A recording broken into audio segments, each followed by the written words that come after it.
अस्सलाम वालेकुम, welcome chapter number 1 को हम कंटिन्यू करेंगे आज। कल हमने जो है ना टिश्यू लेवल तक स्टडी कर लिया था। आज हम इंशाल्लाह टिश्यू लेवल को कंटिन्यू करेंगे, जिसमें हमारा आज बनेगा सबसे पहले ऑर्गन। हम ये बात कर रहे थे कि अल्लाह ने किस तरह से लिविंग ऑर्गेनिजम्स को ऑर्गेनाइज किया हुआ है। ये कोई एक मामूली सी चीज़ नहीं है, एक लिविंग ऑर्गेनिज्म का होना या लाइफ का होना। ये बहुत पेचीदा और बहुत कॉम्प्लेक्स चीज़ है। इसमें एटम्स पहले जो हैं वो मिलते हैं, मॉलिक्यूल बनाते हैं, वो मिले तो ऑर्गेनेलिस बन गए थे, फिर वो मिले तो एक सेल। हमने सेल में देखा कि सेल जो है वो अपने काम अपने ऑर्गेनेलिस से करवा दो। उसने बंदे रखे हुए हैं, आपने ये करना है, आपने ये करना है, आपने ये करना है। जब सेल बन गया था तो सेल मिलने के बाद बन गए थे टिश्यू। टिश्यू जो है बंडल्स या शीट्स की फॉर्म में थे। अब अकेला टिश्यू क्या करेगा? टिश्यू ऑर्गन के लिए काम करता है। एक और बात आज आप सुन लें, टिश्यू जो होता है ये ऑर्गन के लिए काम करता है। ये बात आपने जो है ध्यान से नोट करनी है। ऑर्गन बनता कब है? ऑर्गन बनने के लिए डिफरेंट टिश्यूज होंगे। डिफरेंट क्या होंगे? टिश्यूज, मुख्तलिफ टिश्यूज होंगे और उनका जो काम होगा, ज़ाहिर सी बात है अगर टिश्यू डिफरेंट है तो काम भी डिफरेंट होगा, लेकिन रिलेटेड होगा, रिलेटेड फंक्शन होगा। ठीक है, रिलेटेड फंक्शन से क्या मुराद है? इससे एक एग्जांपल मेरे जहन में आई। जब आप घर में एक कमरा बनवा रहे होते हैं, बिल्डिंग बनवा रहे होते हैं, रूम बनवा रहे हैं या कोई ड्राइंग रूम एक्स्ट्रा बनवा रहे हैं, कुछ भी बनवा रहे हैं घर में, तो आपको पता है ना बन घर ही रहा होता है, लेकिन उसमें मिस्त्री का काम अलग होता है, मज़दूर का काम अलग होता है, और वो जो ब्रिक्स या जो रेत वगैरह इस्तेमाल होती है उसको उठाने का काम कोई और कर रहा होता है। वो फिर 5-6 बंदे मिलकर आपके घर की तामीर कर रहे होते हैं। सबका काम डिफरेंट है कि नहीं? डिफरेंट काम होने के बावजूद वो रिलेटेड काम कर रहे हैं। एंड रिज़ल्ट क्या होना है? बिल्डिंग ही बनेगी ना, एक दीवार बनेगी, लेकिन उस दीवार बनाने के लिए एक बंदे ने मिस्त्री बनना, एक बंदे ने मजदूरी की, एक बंदे ने जो है वो मटेरियल तैयार किया, तो सब ने मिल कर क्या किया है? दीवार बनाई है। सो इसको समझने के लिए हम एग्जांपल लेते हैं स्टमक की। We have an example of stomach. Stomach के अलावा भी कई ऑर्गन्स हैं हमारी बॉडी में। ज़ुबान है, नाक है, कान है, दिल है, लंग्स हैं, किडनीज़ हैं, लिवर है, और स्किन हमारा सबसे बड़ा ऑर्गन है। तो ये सब ऑर्गन है। स्टमक को देखें आप, if it is a stomach, ये क्या है जी? ये स्टमक है। तो इस स्टमक के अंदर जो काम हो रहा होता है दैट इज़ डाइजेशन। स्टमक के अंदर डाइजेशन होती है, लेकिन वो डाइजेशन कैसे होती है? उसमें मुख्तलिफ टिश्यूज़ अपना अपना रोल प्ले कर रहे होते हैं। होनी डाइजेशन ही है, खुराक ने हज़म ही होना है, लेकिन उसको हज़म करने के लिए इसकी दीवार में मुख्तलिफ़ किस्म के टिश्यूज़ होते हैं। हम इसको HD में अगर देखें तो यहाँ पे हमें मिलेंगे एपिथेलियल टिश्यू, ठीक है। उसके बाद हमें यहाँ मिलेंगे मस्कुलर टिश्यू, ठीक है जी, मस्कुलर टिश्यू जो कि स्मूथ मसल्स हैं, और एंड पे हमें कनेक्टिव टिश्यूज़ की भी लेयर मिलती है। सो ये लेयर्स हैं। ये क्या हैं जी? ये लेयर्स हैं स्टमक की दीवार के अंदर। एक लेयर, दूसरी लेयर और ये तीसरी layer. Inner wall, middle wall and outer wall, outer layer. तो 3 लेयर्स हैं। ये वाली लेयर कौन सी है? This is the layer of connective tissue. अब देखें, डिफरेंट टिश्यूज से मिलकर स्टमक की दीवार बनी है। एक नहीं बल्कि डिफरेंट टिश्यूज हैं, काम भी डिफरेंट, आपको पता है डिफरेंट है। एपिथेलियल ये बन जाता है जी ग्लैंड, और इसका काम है सिक्रीट करना। क्या सिक्रीट करता है? ये गैस्ट्रिक जूस सिक्रीट करता है। देखें ये क्या है जी? This is the gastric juice. 9th में पढ़ा ना आपने, ये जूस एंजाइम रखता है अपने अंदर और खुराक की डाइजेशन करता है, प्रोटीन की। ऊपर से हमारी जो है ना वो फूड आ रही हो, दिस इज़ द फूड, जिसको हमने लिख दिया फूड। अब यह फूड जब स्टमक के अंदर एंटर होगी तो सबसे पहले उसके ऊपर कौन अटैक करेगा? गैस, इसको हजम करने के लिए।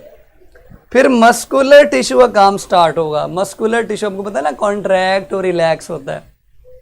9 से पढ़ते आ रहे हैं, कॉन्ट्रैक्ट रिलैक्स, कॉन्ट्रैक्ट रिलैक्स। ये चेक करें, स्टमक हिल रहा है ना, आप लोग शहादत देंगे, यस हिल रहा है। तो जब मूवमेंट हुई स्टमक की तो खुराक एंटीरियर एंड से पोस्टीरियर एंड तक भी चली जाएगी ताकि वो आगे इंटेस्टाइन में एंटर हो सके इधर, और उसकी गैस्ट्रिक जूस के साथ अच्छी तरह मिक्सिंग भी हो जाएगी। मिक्सिंग भी हो जाएगी, जितनी अच्छी तरह मिक्सिंग होगी उतनी डाइजेशन अच्छी होगी। और आपको पता है, आप घर में भी अगर शरबत बना रहे हैं, आजकल अफ्तारी में शरबत बड़े बनते हैं, कैसे मिक्स करते हैं जी? हिलाते हैं चम्मच के साथ या किसी और चीज़ के साथ, हिलती है तो चीज़ मिक्स होती है ना।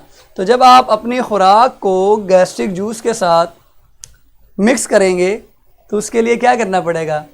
हिलाना पड़ेगा। अब ऐसे तो नहीं कि आप पूरा डांस करें ऐसे आपका स्टमक हिले, वो भी नहीं ठीक है। तो अल्लाह ने नेचुरली एक फिनोमिना जो है वो रखा हुआ है जो आपके स्टमक को नेचुरल वे से हिलाता है, मूव करवाता है, जिससे स्टमक के अंदर जो कुछ भी है मिक्स हो जाता है। कभी किसी को कहा है कि आप लोग जो है ना वो ऐसे गोल गोल डांस करें? नहीं, ऑटोमेटिक होगा। ऑटोमेटिक स्टमक मूवमेंट करता है और मूवमेंट से जूस के साथ खुराक अच्छी तरह मिक्स हो जाती है। इसका अल्टीमेट रिजल्ट क्या निकला जो मैंने पहले लिखा था? डाइजेशन। अगर गैस्ट्रिक जूस ना आता तो डाइजेशन वैसे ही ना होती, और अगर मिक्सिंग ना होती तो डाइजेशन अच्छे तरीके से ना होती। इसका मतलब दोनों का काम तो अलग है लेकिन रिलेटेड है। दोनों ने डाइजेशन के अंदर अपना अपना किरदार अदा किया है। ओके, आप किसी भी ऑर्गन की मिसाल ले लें, उसमें आपको इसी किस्म की जो है वो कॉम्प्लेक्सिटी नज़र आएगी। क्लियर हो गया? कोई क्वेश्चन है तो यहाँ मुझसे पूछ लें जल्दी से।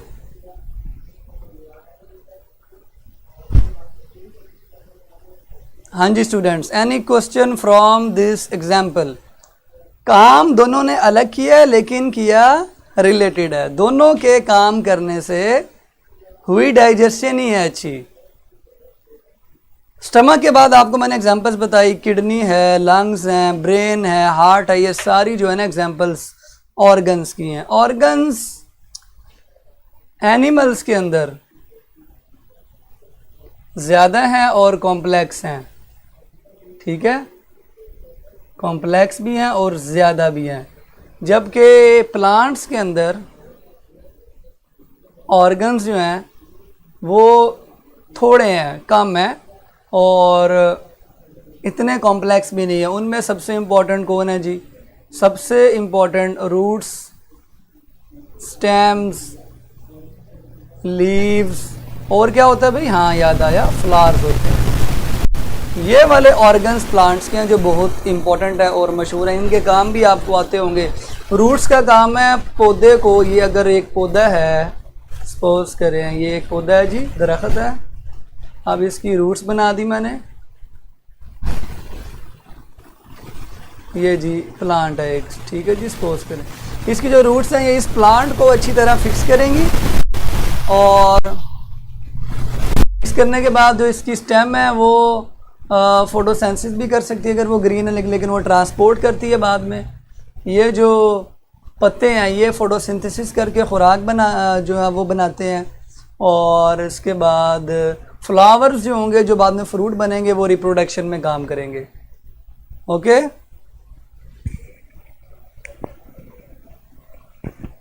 अच्छा जी, और कोई क्वेश्चन जल्दी से करना है तो कर लें। तो प्लांट्स के अंदर ऑर्गन्स इतने नहीं हैं, थोड़े से हैं, और जो काम कर रहे हैं मैंने आपको बता दिए। अब हम बनाते हैं ऑर्गन सिस्टम्स। ऑर्गन सिस्टम यहाँ पे हम लिखते हैं ताकि आपको आसानी से पता चल जाए। जब मुख्तलिफ ऑर्गन्स मिलते हैं, ग्रुप ऑफ डिफरेंट ऑर्गन्स जो कि एक ही काम के साथ अटैच हों तो उस सिस्टम को हम ऑर्गन सिस्टम कहेंगे। For example digestive system. Digestive system आपको पता है कि उसमें माउथ इन्वॉल्व है, माउथ के बाद हलक यानी फेरिंग्स इन्वॉल्व है, फिर इसोफिगस इन्वॉल्व है, फिर स्टमक इन्वॉल्व है, फिर इंटेस्टाइन इन्वॉल्व है। बना के चेक करें ज़रा, गंद ना लग जाए, ये चेक करें। ये माउथ आ गया जी, ठीक है, लें जी, ये माउथ के बाद ये हमारी इसोफिगस है, दिस वन इज इसोफिगस, और इसोफिगस के बाद यहाँ पे क्या आ रहा है, स्टमक आ रहा है, और स्टमक के बाद यहाँ पे क्या आ रहा है जी, इंटेस्टाइन्स आ रही हैं वगैरह वगैरह। तो ये सारा जो मैंने आपके सामने सिस्टम बनाया है, this system is known as organ system. और ये एग्जांपल मैंने किस चीज़ की आपको बताई है, डाइजेस्टिव सिस्टम की।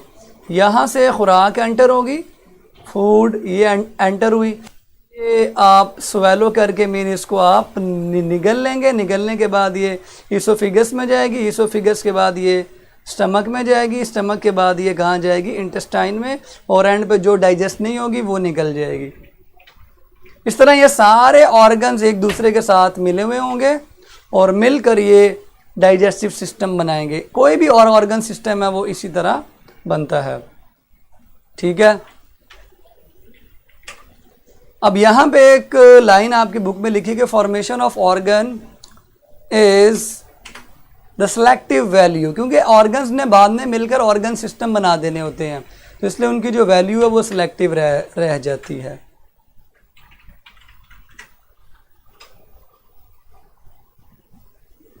हाँ जी, तो ऑर्गन सिस्टम बन गए। एक बात याद रखें, ऑर्गन सिस्टम प्लांट्स के अंदर एग्जिस्ट नहीं करते, लेस डेफिनेट होते हैं, लेस डेफिनेट। ऑर्गन्स तो थे लेकिन ऑर्गन सिस्टम जो है वो बिल्कुल ही लेस डिफाइंड है।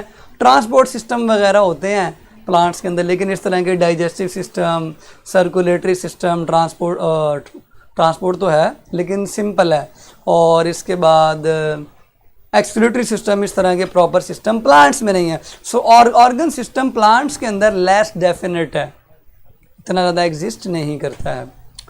अब हमने इंडिविजुअल बनाना है, यानी एक पूरा फ़र्द बनाना है, एक पूरा फ़र्द बनाना है, इंडिविजुअल, पूरा फ़र्द बनाना है।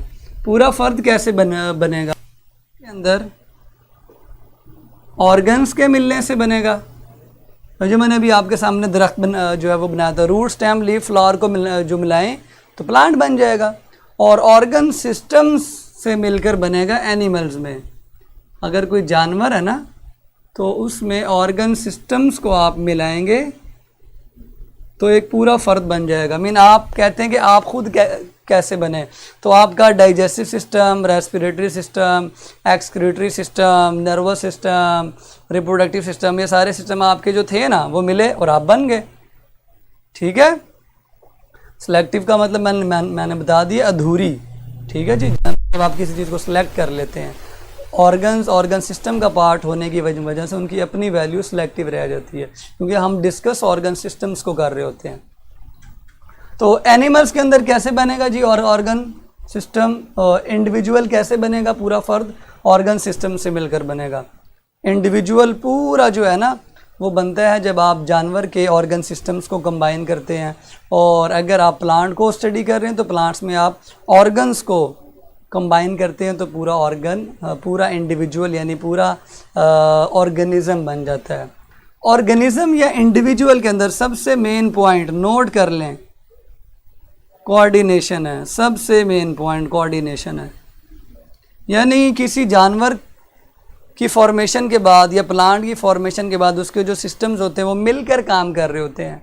ये आप लोगों ने चैप्टर नंबर 3 10th क्लास में पढ़ा, कोऑर्डिनेशन। जब आप भागते हैं तो आपका circulatory system, respiratory system, muscular system सब मिलकर काम कर रहे होते हैं। सो इसका मतलब ये है कि कोऑर्डिनेशन बड़ी इंपॉर्टेंट है, मिलकर काम करेंगे आपके डिफरेंट ऑर्गन। मैं भाग रहा हूँ तो आपको पता है पसीना भी आ रहा होता है, ठीक है, आपको पता है एनर्जी बन रही होती है, आपको पता है हार्ट बीट तेज़ हो रही होती है, आपको पता है सांस की रफ्तार तेज़ हो रही होती है। हालांकि एक ही वक्त में ये सारे काम हो रहे हैं। इसका मतलब ये है कि सारे और ऑर्गन सिस्टम्स आपस में मिले हुए हैं।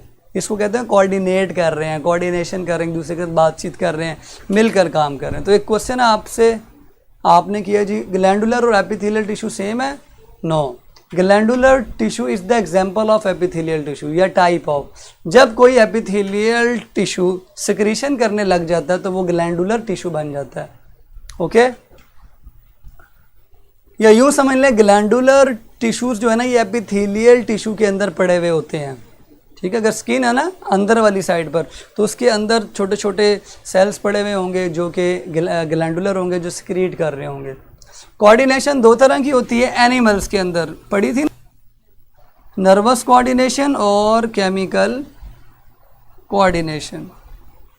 जो नर्वस सिस्टम के ज़रिए होती है उसको हम नर्वस कोऑर्डिनेशन कहते हैं, जो हार्मोन्स के ज़रिए होती है उसको हम केमिकल कोऑर्डिनेशन कहते हैं। जिसमें हमने पूरी 10th क्लास में चैप्टर नंबर 3 में एंडोक्राइन सिस्टम पढ़ा था, उसके ग्लैंड्स पढ़े थे और हार्मोन्स भी पढ़े थे, यानी इंडिविजुअल बना दिया आपने। अब मेरा एक सवाल है आपसे, ध्यान से सोच कर जवाब देना है। इंडिविजुअल तो बन गया, उसमें कोऑर्डिनेशन भी आपने स्टडी कर ली। मैं आपको एक इंडिविजुअल की एग्जांपल दे रहा हूँ, आपने पहचानना ये कौन है। ये कौन, ये भाई, ठीक है जी, ये कौन है, इसको आप पहचाने। ठीक है जी, ये एक इंडिविजुअल है, दिस इज एन इंडिविजुअल। कौन सा है जी इंडिविजुअल, इसको पहचान के बताएं। हाँ जी, ये इंडिविजुअल कौन सा है,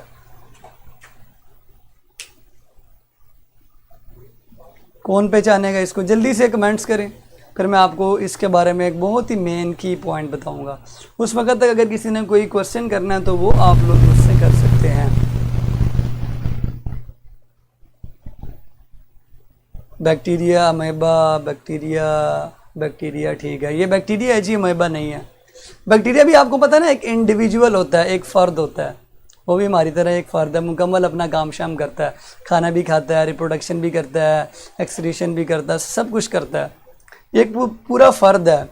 बताइए किससे मिल के बना, ये ऑर्गन से मिल के बना या ऑर्गन सिस्टम से मिल के बना? हाँ जी, तय तक पहुँच जाए इस बात की, ऑर्गन से मिल के बना या ऑर्गन सिस्टम से मिल के बना। हालांकि एक पूरा इंडिविजुअल है, ठीक है। Yes, it is a bacteria, it's not a सियानोबैक्टीरिया। बस मुझे ये बताएं कि ये किस से मिल के बना है, ऑर्गन से या ऑर्गन सिस्टम से? हाँ जी, क्योंकि इंडिविजुअल बनने के लिए दो शर्तें मैंने आपको बताई, ऑर्गन्स मिलते हैं तो इंडिविजुअल बनता है, ऑर्गन सिस्टम्स मिलते हैं तो इंडिविजुअल बनता है। ये बताएं ये ऑर्गन से मिल के बनेगा या ऑर्गन सिस्टम से मिल के बनेगा? हालांकि ये एक कंप्लीट इंडिविजुअल है, ऑर्गन सिस्टम से मिल के बनेगा। अच्छा जी, ऑर्गन सिस्टम से, डीएनए से, सेल है, ऑर्गन, नो नो, ऑर्गन से मिल के नहीं बनेगा। ध्यान से नोट कर लें, यूनिसेल्युलर ऑर्गेनिज्म के अंदर नोट कर लें, इन यूनिसेल्युलर ऑर्गेनिज्म उनका सेल लेवल ही इंडिविजुअल लेवल होता है। नोट कर लें, उनका सेल जो लेवल है वही उनका इंडिविजुअल है। क्यों? क्योंकि टिश्यूज नहीं बने, बैक्टीरिया है ही एक सेल, तो इससे क्या टिश्यू बनते हैं? नहीं। और ऑर्गन बनते हैं? नहीं। बैक्टीरिया अकेला सेल है, यूनिसेल्युलर का मतलब है ये अकेला सेल है। जो अकेला सेल है उसमें तो टिश्यू नहीं बनेंगे, ऑर्गन भी नहीं बनेंगे, ऑर्गन सिस्टम का तो सवाल ही पैदा नहीं होता। तो फिर ये वाला जो इंडिविजुअल लेवल है ये सेल लेवल ही होगा, मिनी ऑर्गेनेलिस से मिलकर बनेगा। वेरी गुड, ठीक है। सेल से भी नहीं मिलेगा, सेल लेवल ही उसका इंडिविजुअल लेवल होगा। ये नोट कर लें यहाँ पे।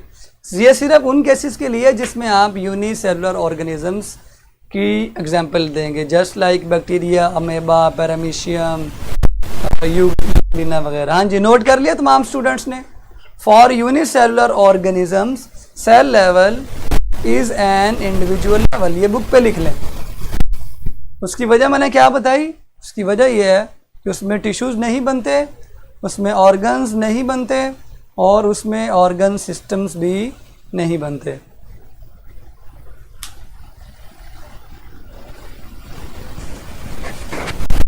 अपने ऑर्गन और ऑर्गन सिस्टम में से पूछा था, वो तो मैंने जान के पूछा था ना, फिर आपने पहचानना था। जी, नोट कर लिया।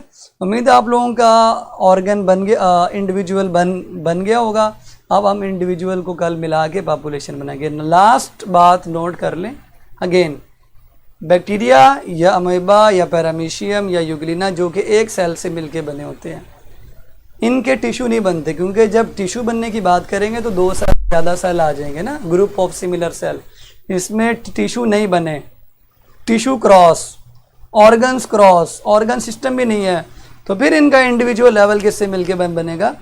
सेल लेवल ही एक कंप्लीट इंडिविजुअल है। मीन जब सेल बन गया समझो पूरा बैक्टीरिया बन गया। हम तो नहीं सेल बनने के बाद इंडिविजुअल बनेंगे, हम तो सेल के बाद टिश्यू बनेंगे, फिर ऑर्गन बनेंगे, ऑर्गन सिस्टम, फिर जाके एक पूरा इंडिविजुअल बनता है। लेकिन बैक्टीरिया में जब सेल बन गया तभी ही पूरा इंडिविजुअल बन गया, मतलब कंप्लीट हो गया, मुकम्मल हो गया इंडिविजुअल। हम लोग मुकम्मल होते हैं ऑर्गन सिस्टम्स के बनने के बाद, और बैक्टीरिया मुकम्मल हो जाता है सेल बनने के बाद, कंप्लीट, परफेक्ट। ओके, उम्मीद है आप लोग समझ गए होंगे इस तमाम कॉन्सेप्ट्स को। कल इंशाल्लाह यहीं से कंटिन्यू करेंगे। कल तक के लिए मुझे इजाज़त दें, अपना रिव्यू लाजमी अपलोड करें अच्छे, ठीक है, और कल तक के लिए अपना ख़ास ख्याल रखें, बल्कि हमेशा ख़ास ख्याल रखा करें। अल्लाह हाफिज़।